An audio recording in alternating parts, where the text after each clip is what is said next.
Cold steel clashed against hardened wood. Like clashed is going to bring a sound with it that, or cold steel pinged hardwood or tinged hardwood, or like there, you can bring extra emotions with it. You can bring extra visuals with it. You can bring extra sounds with it by doing nothing but just using a different verb.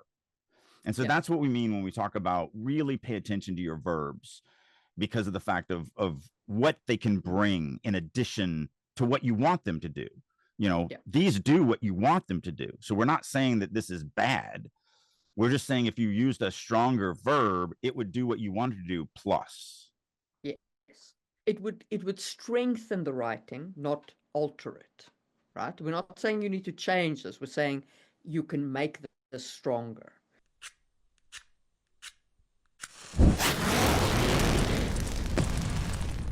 Releasing your inner dragon.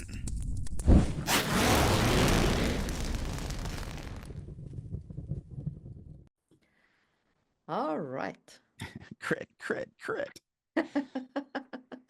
So, the peanut gallery to the response that we have another person who is willing to be on the show with their work is crit.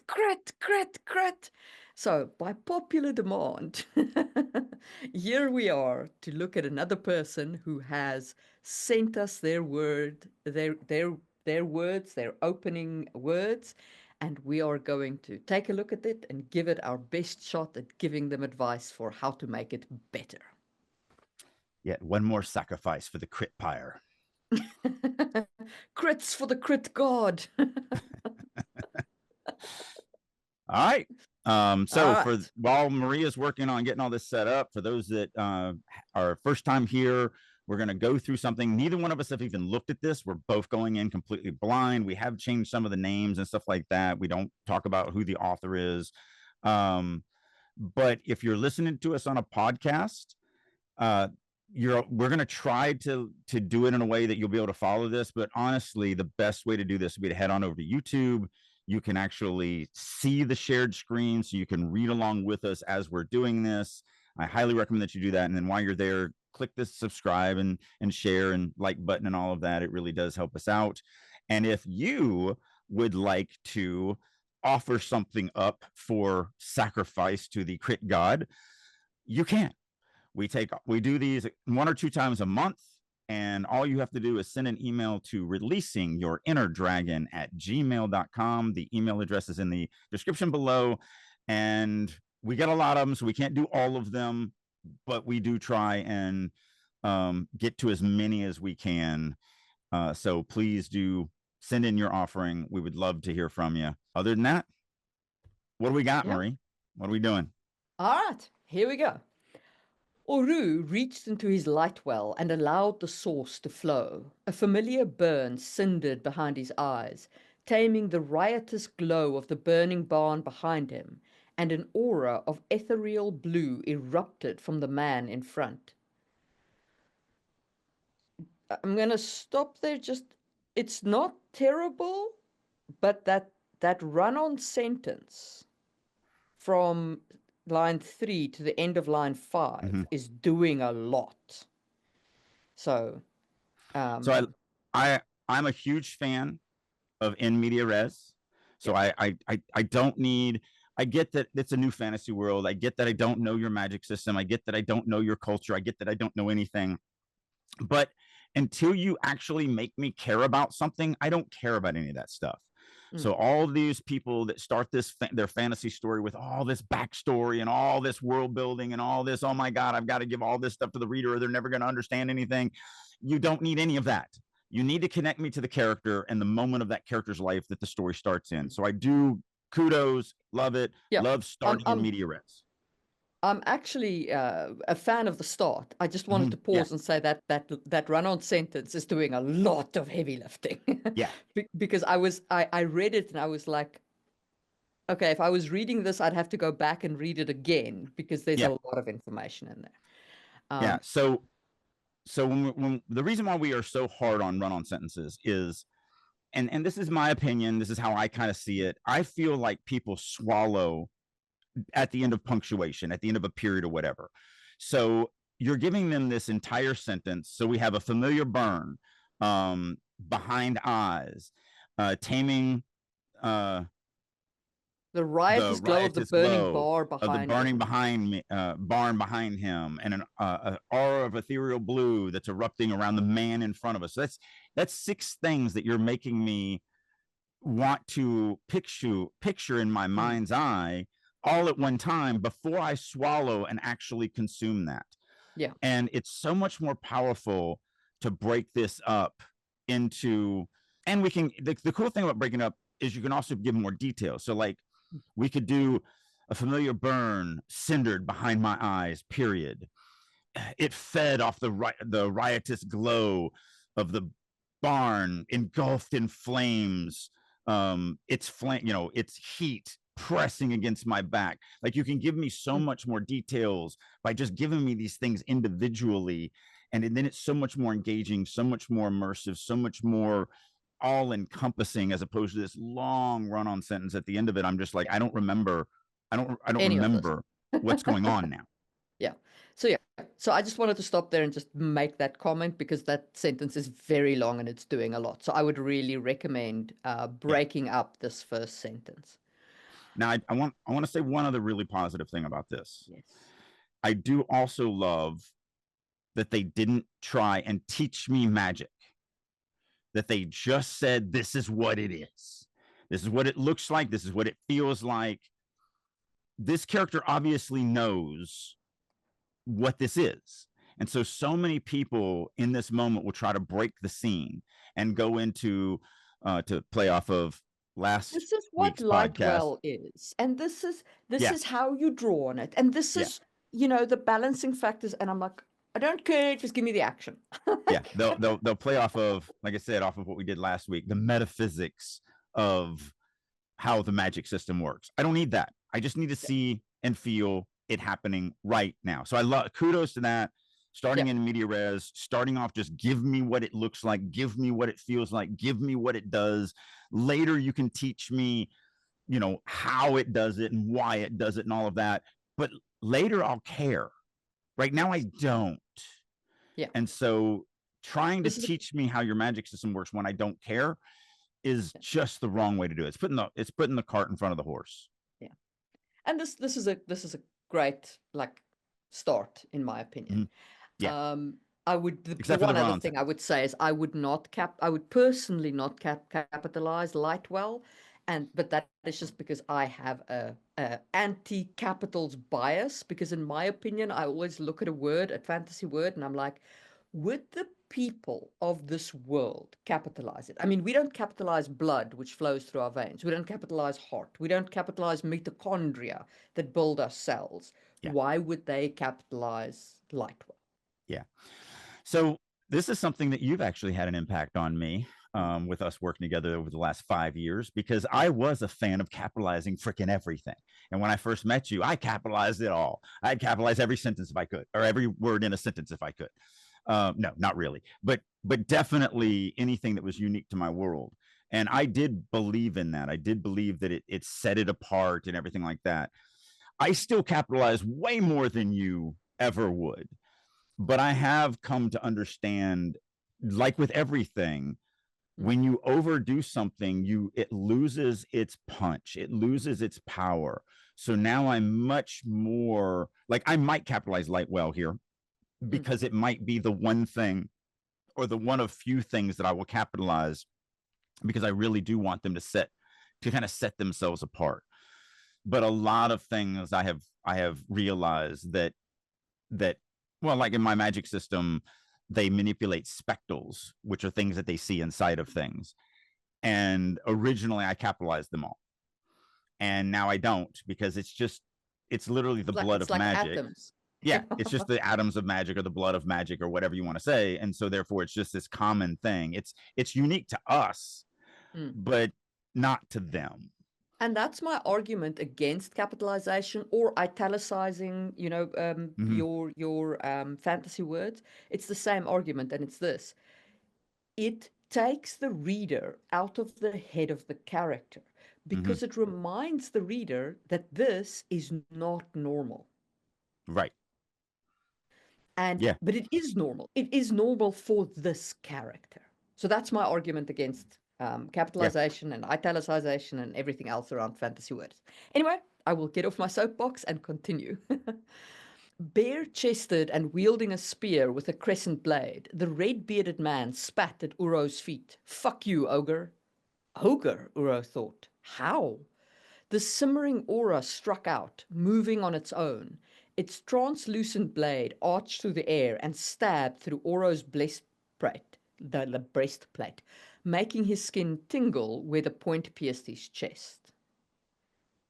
Okay, I'm gonna come to line 12, but first I want to just talk about this section here. Yeah. So the action is fine in terms of its flow. But I feel like some of the verbs need a little bit of help, and I'm pretty sure that it's is being used wrong. Oh, it is. So as a dyslexic, I have to, like, nobody knows that I'm dyslexic because I've worked so hard to make it to where you don't realize I'm dyslexic. But I have all sorts of little tricks that I've had to incorporate into my brain over the decades. And when you write it apostrophe s, it is always it is. So Yes. anytime you want to know whether you've used the right word or not, always read it as it is. So we would write the shimmering R struck out, moving on, it is own. It is translucent blade arched through the, like, no, it's not, it is, it's just it's. I do not know why in English every single thing gets an apostrophe s to make it possessive, except for the word it's or it. I do not know. I have no idea. I'm not here to explain the history of English, but an easy way every time, especially when you know that is something like in the beginning. I don't struggle with it anymore, but for the first 5 years of this path, this path that I was on, every single time I hit an it's, whether it had an apostrophe or not, if it didn't have an apostrophe, I read it without the is, but if it had an apostrophe, I just read it with the is. And if it sounded dumb, then it was the wrong. It's the wrong it's. Yeah. Pretty simple. So that's just a technical point and one that you need to check and make sure, because you don't want to make grammar mistakes in your book. Believe me, people will rip you to tiny little shreds for grammar mistakes. Yeah. Yeah, you could have the best story in the world and 5 typos in it, and you could still get a 1 star from some really petty reader who's like, I'm giving it a 1 star because they used it's wrong, even though everything else about the book was amazing. Like, you're so petty. But that is the way the world that we live in is. Yeah.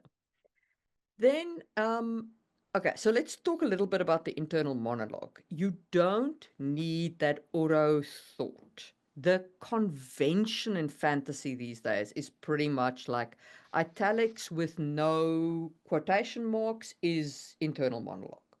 Yeah. Like almost everyone uses it that way. It doesn't mean that this is wrong. No. You absolutely can put the thought tag there. Yeah. She's just saying you don't have to, because pretty much every fantasy reader is conditioned now, and even other genres. It started in the fantasy genre, but most genres now, the standard for inner monologue is just italicize it in first person, write it exactly like you write dialogue, just write it, without quotes around it and italicize it. And pretty much every single reader knows that this is going to be inner monologue.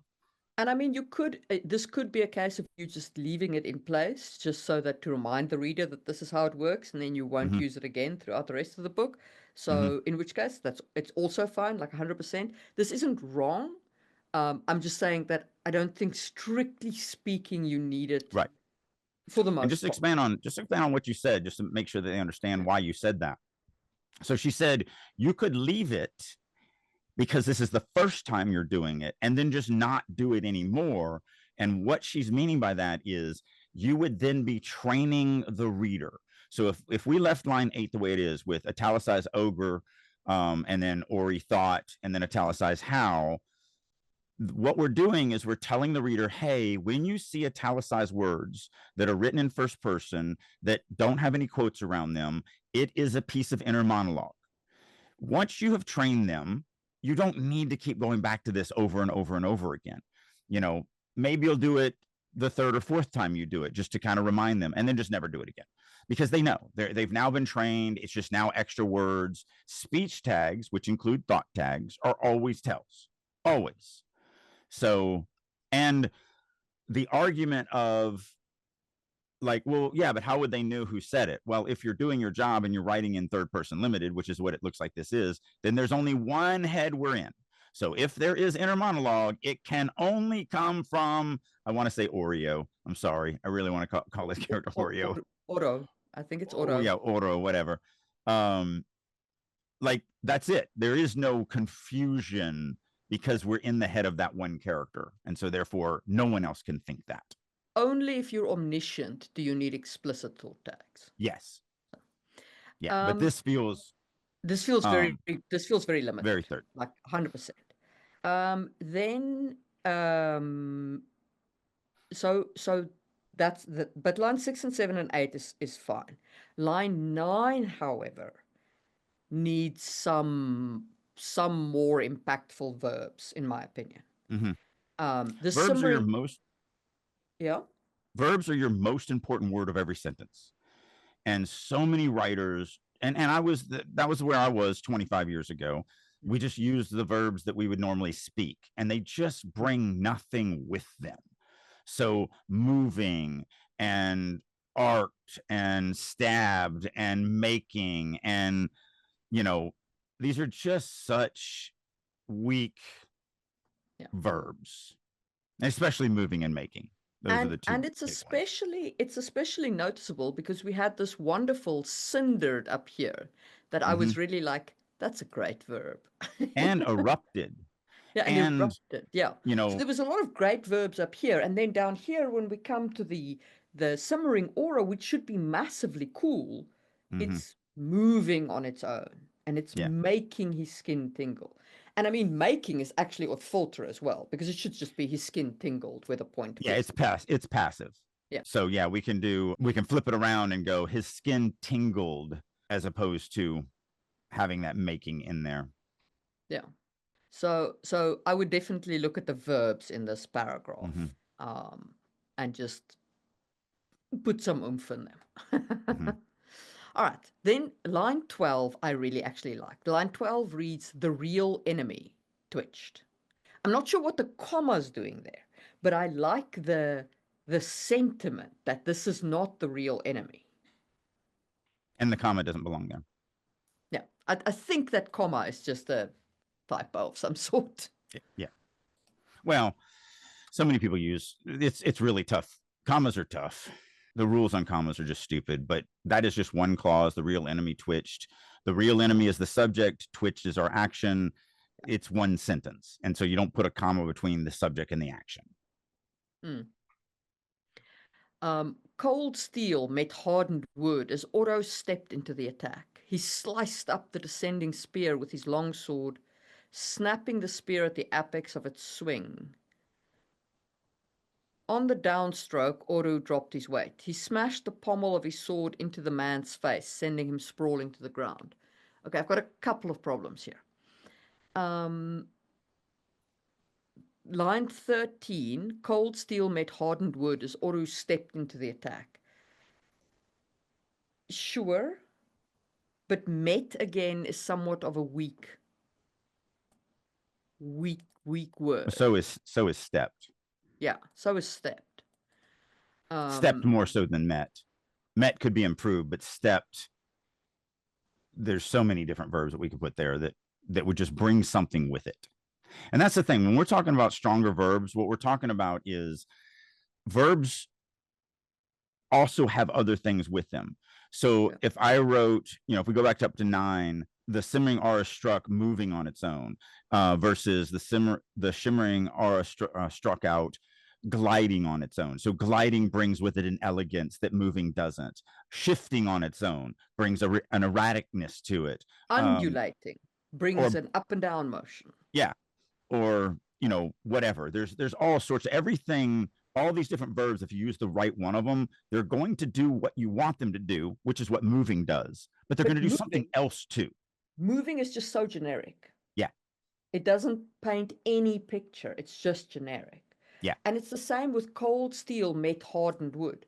It it just says these two things meet. It doesn't say they clash. It doesn't Yeah. say hardened wood splintered as cold steel thrust into it. Yeah. You know, it Or doesn't. even with, even the words you just did, cold steel clashed Yeah. against hardened wood. Like clashed is going to bring a sound with it that, or cold steel pinged hardwood or tinged hardwood, or like there, you can bring extra emotions with it. You can bring extra visuals with it. You can bring extra sounds with it by doing nothing, but just using a different verb. And so that's what we mean when we talk about really pay attention to your verbs, because of the fact of what they can bring in addition to what you want them to do. These do what you want them to do. So we're not saying that this is bad. We're just saying if you used a stronger verb, it would do what you wanted to do plus. Yes. It would strengthen the writing, not alter it. Right? We're not saying you need to change this. We're saying you can make this stronger. Then he sliced up the descending spear with his longsword. I did not follow. Yeah, I don't know what that means. I don't know what to imagine. But someone in the peanut gallery asked, what would you replace stepped with?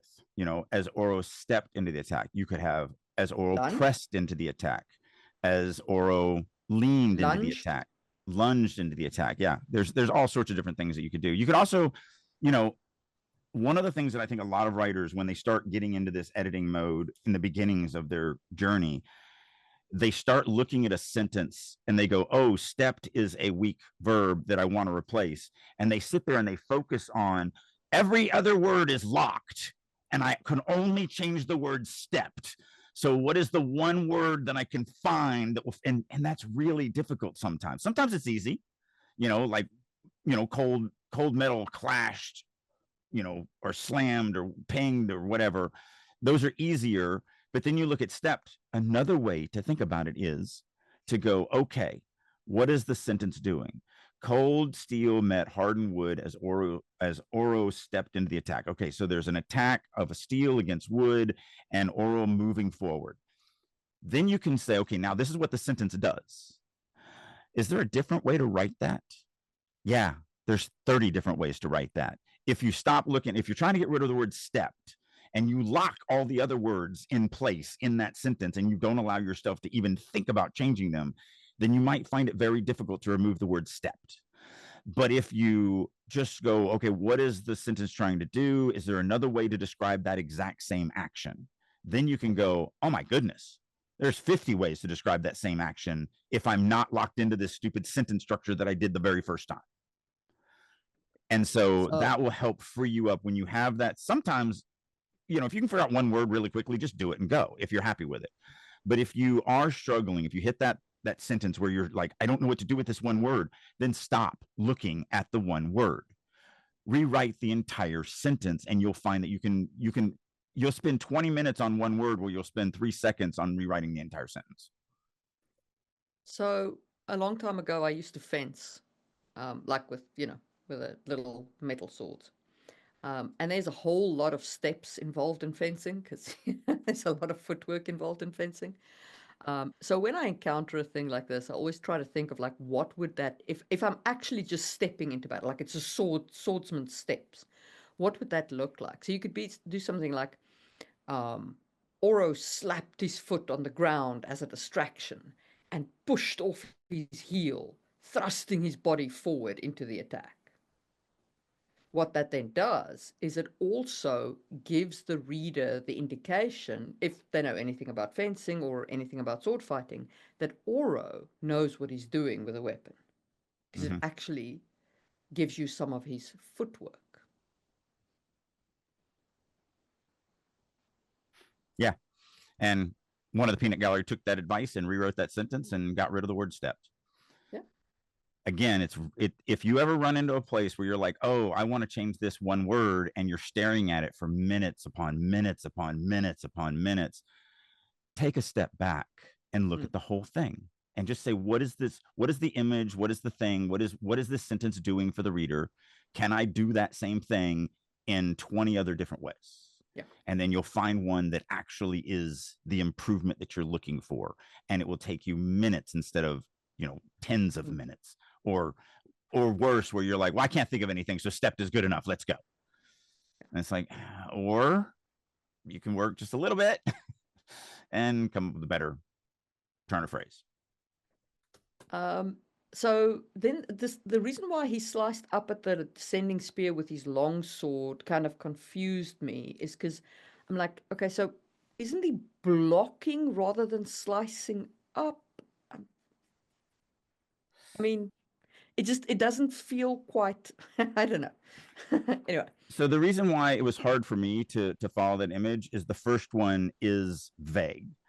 We just have vague cold steel meeting vague hardened wood. We don't know where anything is at in relation to each other. So that means that I've already made up, and that's the thing. When you write something vague, the reader is still going to paint something. So I painted the dude with the red hair attacking, like this with his staff, and the longsword meeting it like this. And so since now I've already created that image because you didn't give it to me, so I had to do your job for you and paint that picture myself. Now you give me a specific where my sword is now below the spear as the spear is coming down, and now that doesn't jive with my mental image. Yeah. And so now your specificity is clashing against my specificity that I had to build for your vagueness. But it also doesn't jive with my definition of the word spear. With the best will in the world, if this guy is attacking from above with a weapon that has a haft of wood and a blade at the end of it, that's called a you don't swing it. You can, but it's not called a spear. That weapon is a pole arm or a halberd or the way it's described above it would be a glaive.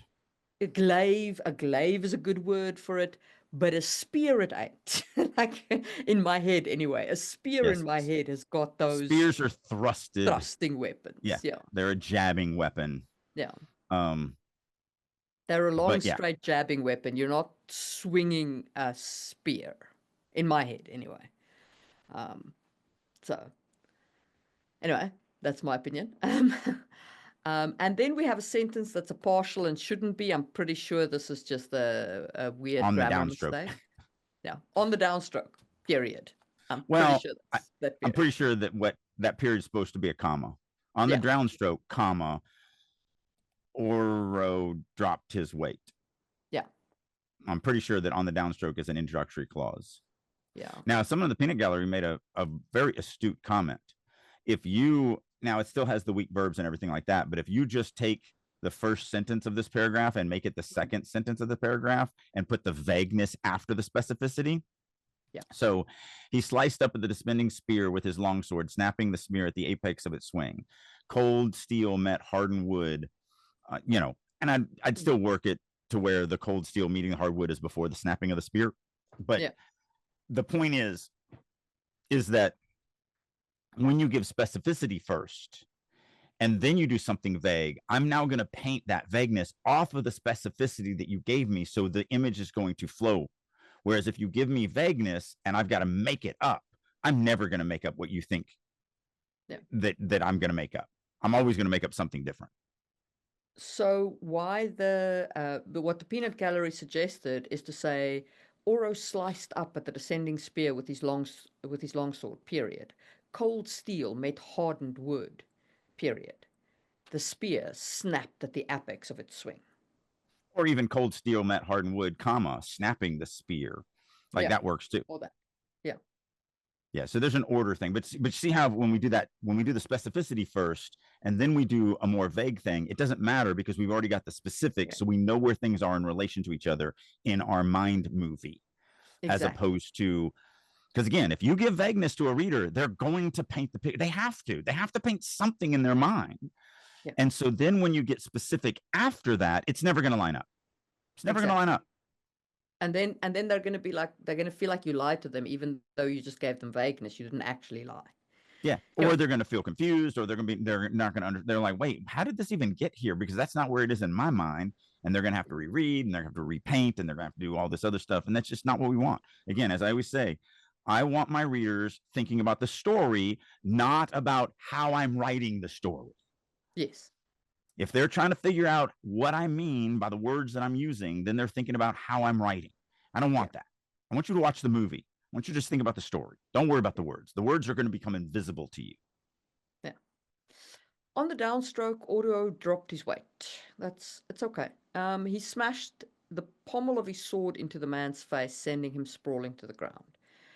So I like the last sentence, except for the sending him sprawling to the ground. I would just say he sprawled to the ground. But, he smashed the pommel of his sword into the man's face is the kind of verbiage that comes with this. Yeah.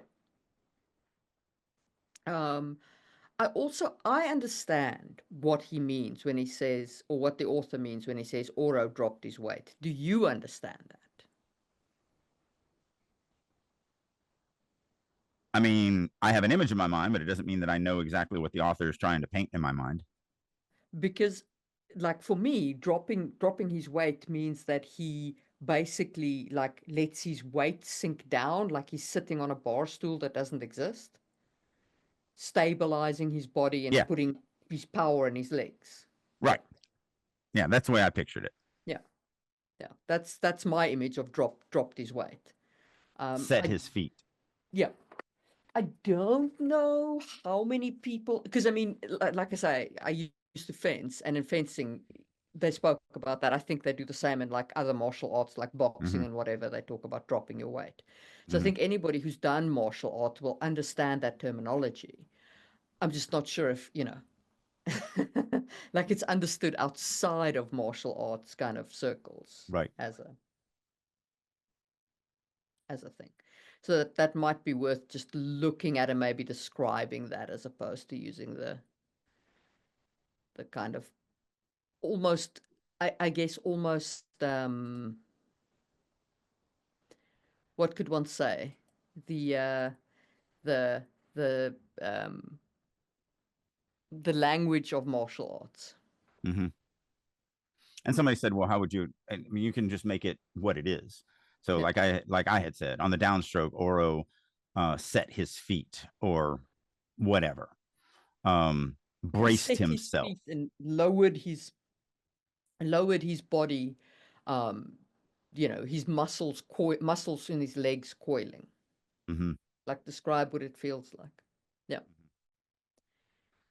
Yeah, several people in the peanut gallery has commented on Oro is going to be a tough one, especially for us Americans, because we are going to see that as Oreo, and we're going to want to read it as Oreo, and it's going to be weird to us. Yeah. Not saying change it, just letting the author know. It might be worth reconsidering the name. Yeah, I mean, just letting the author know, because it doesn't matter, and I say this all the time in the writer's room, it doesn't matter what you think that your writing is doing. It only matters what it does to the reader. And to me, the reason why I keep stumbling over it is because I keep wanting to say Oreo. Yeah. And so I'm going to never take this character seriously, because I'm going to see him as a big round chocolate cookie with white filling in the middle that I want to dunk in milk and eat. There's a YouTuber I watch that's really, really funny that calls killer whales the Oreo fish of the sea. The only difference is those Oreos eat you. They dip you in milk and eat you. Anyway, all right. So continuing onwards, firelight flickered, smoke swirled. The only sound his own That's a rough. My man, that pronoun. That pronoun. There's also missing a man. No. It's also missing a verb. Yes. The only sound is the subject. There is no verb. Yeah. So if you are going to do that, it would have to have a comma. It would be a fragmented sentence. So you could do the only sound, comma, or not even a comma, probably an M dash or even a colon.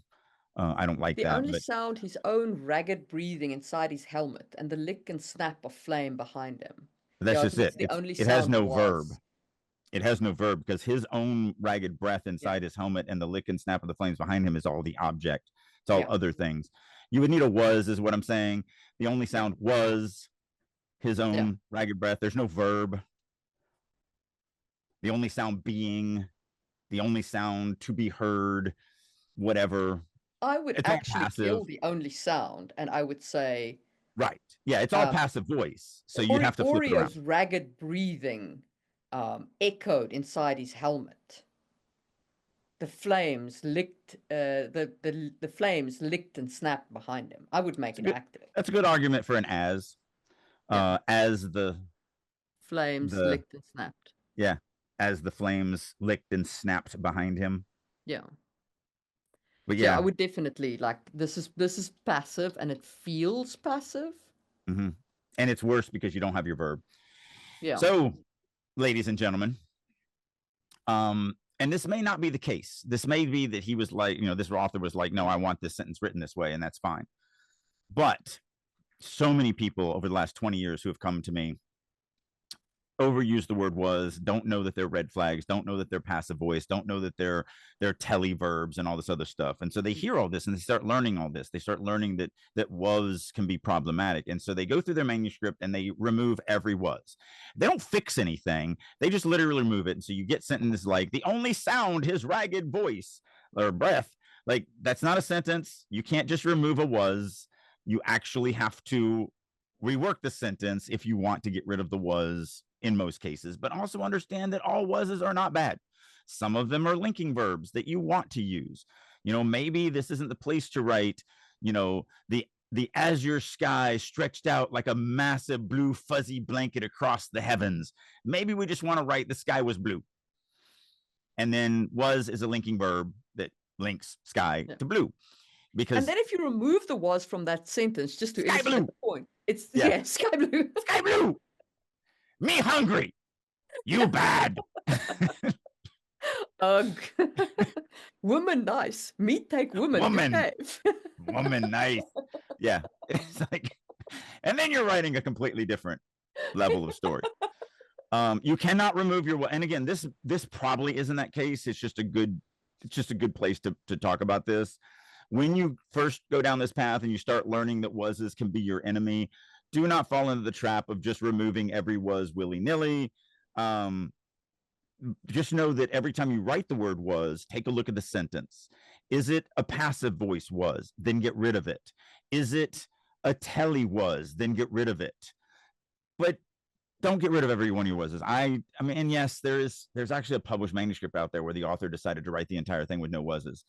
And it's not great. It's not bad. It's just, it is what it is. It's a gimmick. Any of those gimmick things are always just that. But wases are not your enemy. They're just a red flag that they may be used poorly in a sentence. That's all they are. So always read every sentence that has a was in it. Yes. I've been replaced by my cat who thinks that wases are fine. Yes. My baby, you can't sit on the keyboard. Say hello to the people and now sit quietly. Or move quietly away. But don't sit on the keyboard. Okay. He's shut out the source. The source of what? The source that he pulled in at the beginning of this. You think so? But then use Lightwell. But he opened the source, and that's what it said up at the top, if I remember correctly. It was something, it said he reached into his... allowing the source. Oh, I see. Okay. So he shut out the source. All right. Yeah. Dancing, now, but then again, shut out is a weak. Yeah. He severed the source. Like, there's just so many. Again, you get into these just weak common verbs, and you're just not doing anything for your story. Yeah. And it doesn't hurt the story. Like, if we change this to severed, it's not like you're going, but now you're just working too hard and there's just too much for the reader. No, he shut out the source versus he severed the source. The reader is not going to feel any difference between those two as far as from a working standpoint. They're just going to, severed is going to be this violent, slashing of the source versus, shut out. I will also say, like somebody in the Peanut Gallery said, we've gotten far enough away from source that it might be time to be specific. So I want to just emphasize this as somebody who world builds exactly in this, or who writes world building in the same way as this guy does, right? As this author does. I do the same thing. I context world build. You pick up the world from Yep. the context of the way that things are used. Okay, great. The risk is if you don't repeat often enough, if you don't give enough context, people completely lose what's going on in your world. They get confused, they put the book down, and they're done because they're like, nothing makes sense. Right. Okay? The only I will push back Yeah. on the peanut gallery on this one. Yeah. I think the reason why it has seemed like a long time because it's been almost 40 minutes because we've taken 40 minutes to read 18 lines. I think if you were reading this right out, this isn't. Is it at the limit? You know, we're 18 lines down, sure, but is it as long as it feels because of the fact that we've read this so slowly as we've been doing comments and everything like that? Yeah. I don't think it's outside the realm. Could it be tighter? 100%. Could it be, could we remind them a little stronger? 100%. All that can be improved. I'm just Yeah. saying it I, it well, might feel further away because of the fact that we take so long to get here. and I actually agree with you. I think it is still within realms, but I would perhaps put in another reference to the source Yeah. earlier, Yeah. just to draw that link. Because Yep. when you context world build, when you write context world building, you have to make that context like Yep. clear to the reader, and you Yeah. have to repeat. Repetition is your friend when you context world build. Yeah. And there's Uh, a fine line to walk on that yeah. versus redundant, where it Yes. feels like you're just being repetitive. So there Yes. is that line. And so that's why I said this is within the realm for me. Mm. If I could find an organic way to do a reminder halfway between these two, I definitely would. But if I couldn't, this isn't like it's not like it's 3 pages later. Yeah. Where I haven't read this in forever. So, I'm not saying that the peanut gallery is wrong. They're 100% right. It could easily be fixed and tightened up and strengthened and all of that. I'm just pushing back saying, but it isn't that far away. Yeah. It isn't beyond the scope of, oh, this is terrible. You have to do this somewhere before here. Mm. It's at that edge. It's at that, Yeah. that extreme edge. All right. Next one. Dancing shadows deepened further. That's redundant. And the enemy's vaporous silhouettes dissipated into the mist. Okay. Yeah. Deepened and further is redundant. There's redundancy there. And I'm pretty sure dissipated is misspelled. Yeah. Yeah, I think it has 2 S's. 2 S's and and an I, according to Word. Ill-fitting plate mail nipped and chafed through sweat-soaked underclothes, and the physical weight of hours of slaughter weighed heavy about his shoulders. But Oro was a hound of heresy, and he was not done yet. Bending down, he gripped the man's scrawny throat with one hand. Okay, so I like this dropping of the title here. This is very nice. It's an organic way to get that in. Very nice, very organic way to get that in. That being said, we're still pointing at the wrong pronoun, wrong pronoun, wrong pronoun. All the way to here is wrong pronoun. Just so you know. Now, I also have another problem with this. Yeah. It is way too late to find out that I'm wearing plate mail and that I've been fighting for a long time. Yes. Like that is something that I would want because I'm going to paint the image. This is where I talk a lot about the head book versus the paper book. In the author's head book, they know that Oro is wearing plate mail and they know that he's exhausted from having fought battle after battle after battle up to this point. So as they're writing it in their head book, they are painting that picture. But if you wait until, because this is basically at the end of page 1, where I now find out this information, I now have to go back and repaint everything. I thought, because I'm painting this as the first fight, I'm painting this as, these two people have just met. I don't see anything. There's no scene setting. That was another one of my notes that I wrote down on here is no scene setting, which isn't always bad.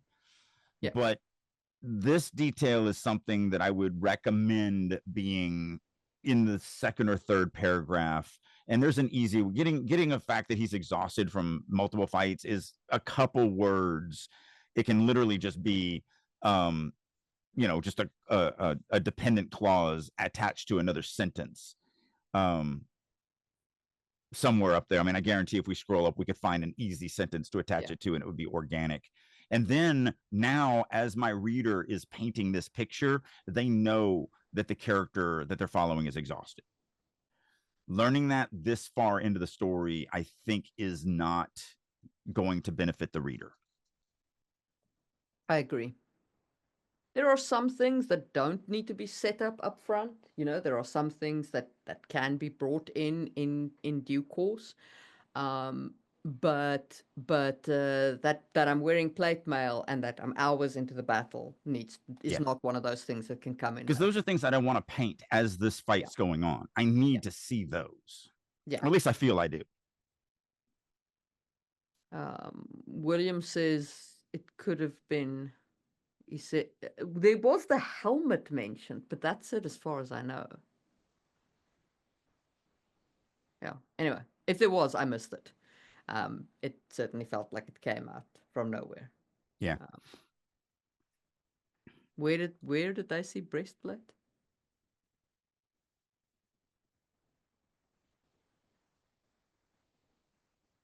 I mean, there's the point piercing his chest. Yeah. Oh, there I see. Oro's Stab breastplate. through Oro's breastplate. Yeah.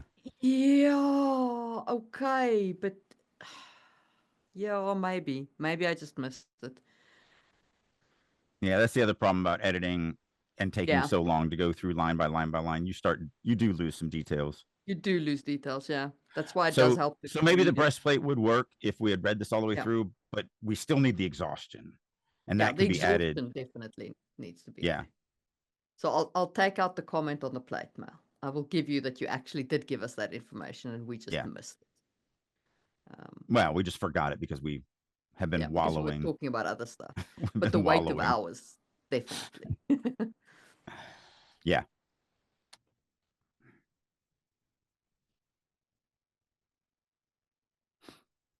And that, kids, is why you don't just take one person's opinion on it, even if you trust them.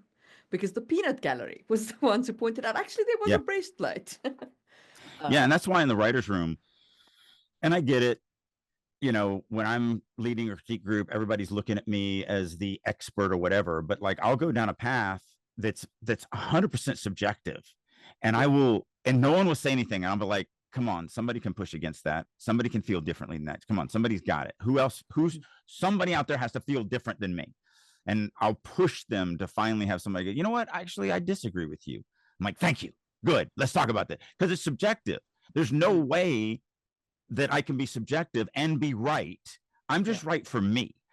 Yeah. And so what I try to explain to them when we're critiquing, again, it's not about what you think the writing is doing. It's about what your writing is making other people feel. And is that what you're wanting it to do? And if there's 5 of us critiquing you and 4 of us feel one way and 1 doesn't, then okay, maybe you're going to leave it there, or you might tweak it a little bit. But if if half of us feel one way and half of us feel the other way, then you've probably missed the mark, because there are the occasional things where, because I've written things where I'm like, I'll ask my beta team a question and 50% of them answer one way and 50% answer the other way, and I'll be like, perfect, it's exactly, I do not want anyone to really know the answer to this. But that's rare. Most of the time I want the vast majority of the people to feel a very specific way. And so if it's 50-50, I failed. Like I can't lose 50% of my readers on this paragraph that I want 80 or 90% of them to feel a very specific way. So that's why it is so important to get those 2 sides of it. That's why I encourage, the people that are coming to my critique groups in the writer's room to, really push back against it if they feel different, because it's about what you feel, and you're not wrong. And I say that all the time. I'm like, you could say something. I'm like, yeah, Marie's right, even though it's completely opposite of what I just said, because I'm right. I'm right because it's subjective, and this is the way this paragraph made me feel. But listen to the way it made Marie feel. It made her feel this other way. Which way do you want us to feel? And can you tweak it to where she's going to feel my way or I'm going to feel her way? Because that's the important thing. And then I guess since I mentioned the writer's room a few times, we haven't plugged that in a while. if you do want to join me and Marie on a weekly basis and work with you on your writing, just head on over to writersroom.us. You can actually join for free. You don't get access to everything, but it is 100% free to join the Writers Room. You get a whole bunch of different things. You can join us while we're recording this podcast every week. I do a monthly critique group for the free area. You get to be a part of my monthly Q&A where you can sit with me for 4 hours and ask me any questions that you want. But there's all sorts of other things that are in the paid area, such as classes and writing workshops. And right now we've got 4 different critique groups going every single week. We've got all sorts of things that are going on. So if you want to take your writing to the next level, I highly recommend that you head on over to writersroom.us. And even if you just join the free side, you'll get a ton out of it. And then right now we are offering it for 50% off. So instead of $100 a month, anybody who joins right now, we're considering founding members, and they will get it for $49 a month forever. And that is a lot of stuff that you get for that. So, and then you too can throw stones at us from the comment section. Like, I disagree. It's not subjective. yes. As the peanut gallery put in. Okay. All right. So that only took us an hour to get one page. Well, that's like we got a whole page done. That's pretty good for us. Yeah, it really is. Groaning, Redbeard's good eye fluttered open. The other bled a river out of a shattered socket and down his cheek to soak into his namesake. That's quite cool, actually. I like that. I'm not sure that there's been enough damage done, but I like the imagery. Well, I've got 2 problems with this. Yeah. One, now so one of the things that I teach about pronouns. For your POV character, you get their name and their gender, and that's it. Anything else, if you're writing in limited, anything else and you're insulting the POV.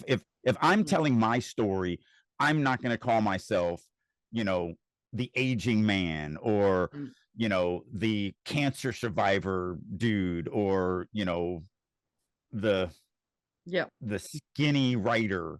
Like, I'm not going to insult myself with these. It's going to be Drake or he or him. That's just what it is.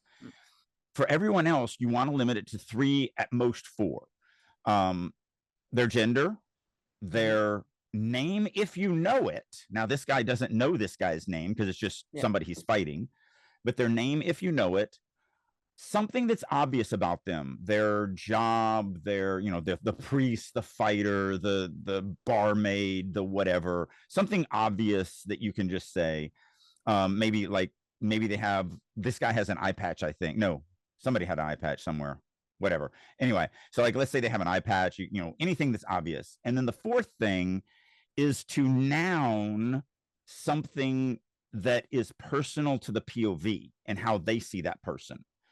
So that's what we've done here. Redbeards. At least that's what I think. I don't think this guy's name is Redbeard. Otherwise, I would be very upset if it was, because you should have given me that way above this. But if we're nouning Redbeard as a descriptive noun that this POV character is calling this other character, if I'm going to do this, I'm going to start with the description. The red-bearded man spat in Oreo's face, fuck you, ogre, blah, blah, blah. And then all of this, and the real enemy twitched. And then somewhere in this paragraph of 13 is where I'm going to call him Redbeard, where I'm going to connect that. I think that one is too far away. I know I had made an argument for the other one not being like the man's face or whatever. Put Redbeard's there. If I'm going to nounce a word descriptor for a secondary, tertiary character, I'm going to do that fairly close. That is something that I do believe needs to happen within a paragraph or 2 to make sure that connection is made. That basically, we're almost on the next page, and I do believe that is too far. So that's what I'm saying by that. Yeah. And then this is a stylistic choice. This is completely subjective. It means that I'm 100% right for me, but I could be 100% wrong for anybody else. I really try not to personify things that don't need to be personified. So the other bled a river. Me personally, I would write it something like a river of blood seeped out of the other shattered eye socket or something like that. I would just not personify it. That's just, and again, this is very subjective, so it has nothing to do with right or wrong.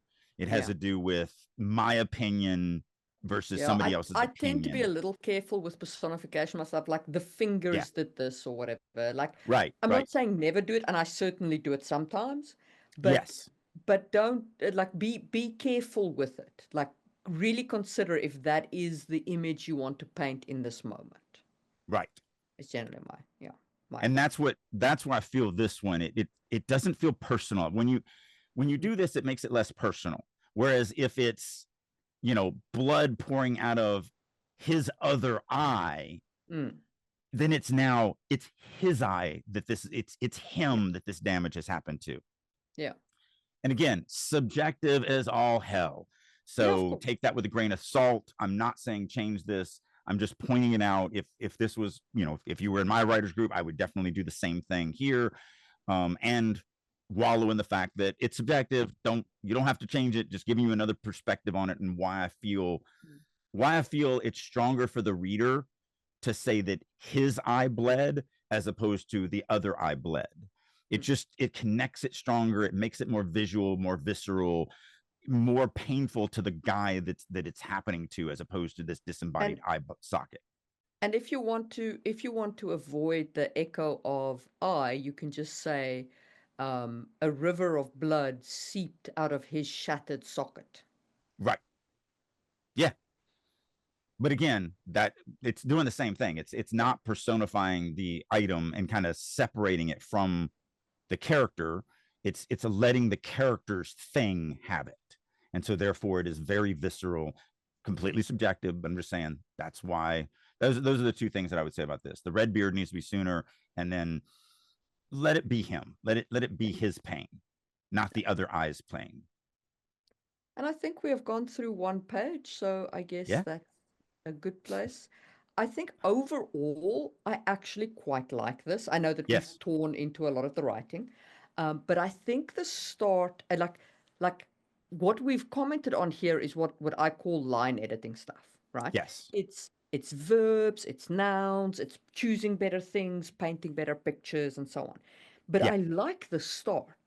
Like, I Yes. like the fast start. I like the setup of the fight. I like the fact that we use magic right at the start. We know that there's a light well and some kind of source going on. Um, I don't really care what the magic does right now. I'm sure we'll Yep. get to it. Like, so far, so good.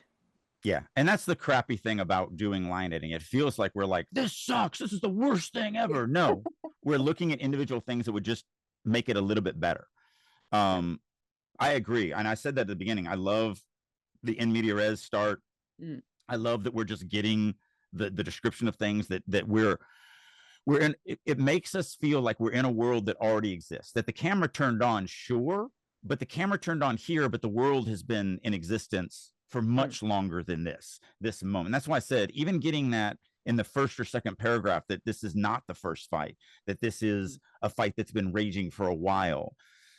That again lends itself to that this world has, I'm just walking in kind of during the middle of something, mm, and it just lends it to making it feel that much more realistic and that much more vibrant and dynamic, as opposed to when you wait. And everything is like that. So yeah, I was going to do that before we left too, to say, look, I know we ripped this apart, but everything we ripped apart was minor little, things. mm. Nothing. This is a really good start, a really good, most of the sentence structures were great, a couple missed commas here and there, or extra commas or whatever. um That it, missing was. right, little missing was, but Yeah, again, I can see somebody writing that sentence that way and going, no, I like the sound of it, yeah. and that's great. It's But just it's that weird. it's going to throw some people out, because it is missing the verb, and it still makes it passive. But understand, like, this is something I would probably keep reading. Like, if I Yeah. wasn't critiquing this and I'm just reading it for pleasure, there's nothing in that yet that makes Mm, me go, oh, I'm out. yeah. Nothing. Like, that's a good start. So yeah, so I mean, there's things you can work on definitely, and things you can fix and so on. But I think that's a strong start. Good Yeah. strong start. All right, and I think that that is a good note on which to end this episode, and we will see you soon for another one. Bye. Thank you for tuning in. This is Marie Mullaney, your co-host on this literary adventure. Our goal is to provide you with valuable insights and discussions on writing. If you believe in our mission, please like and subscribe our podcast. Sharing our episodes with your community not only helps us grow, but also contributes to a richer, more diverse conversation about storytelling. We appreciate your support. For a deeper understanding of the topics we've discussed, head over to Just in Time Worlds on YouTube. It is a treasure trove where fantasy meets history and science. Every Tuesday, you'll find new videos that delve into the intricacies of world building, drawing from our rich real-world history.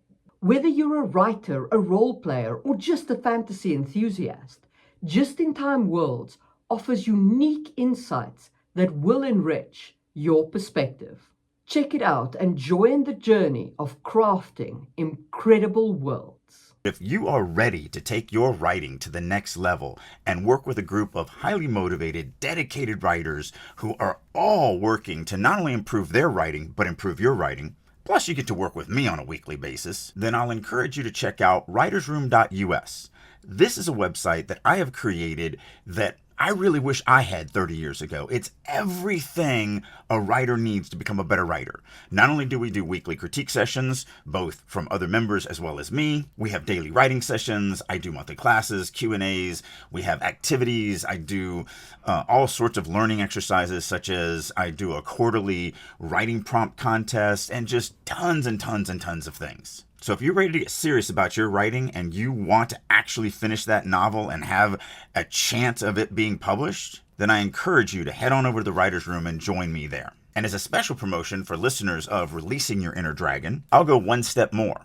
If you would like to get 50% off for 3 months, reach out to me. There's a million ways you can do that. You can do it through starvingwriterstudio.com, drakeu.com, any of my social medias such as LinkedIn, Instagram, Facebook, X, whatever. Reach out to me, say that you would like to check out the Writer's Room for 50% off, and I will send you a link that will allow you to do just that. So hopefully you're ready to start getting serious about writing, and I'll see you in the Writer's Room.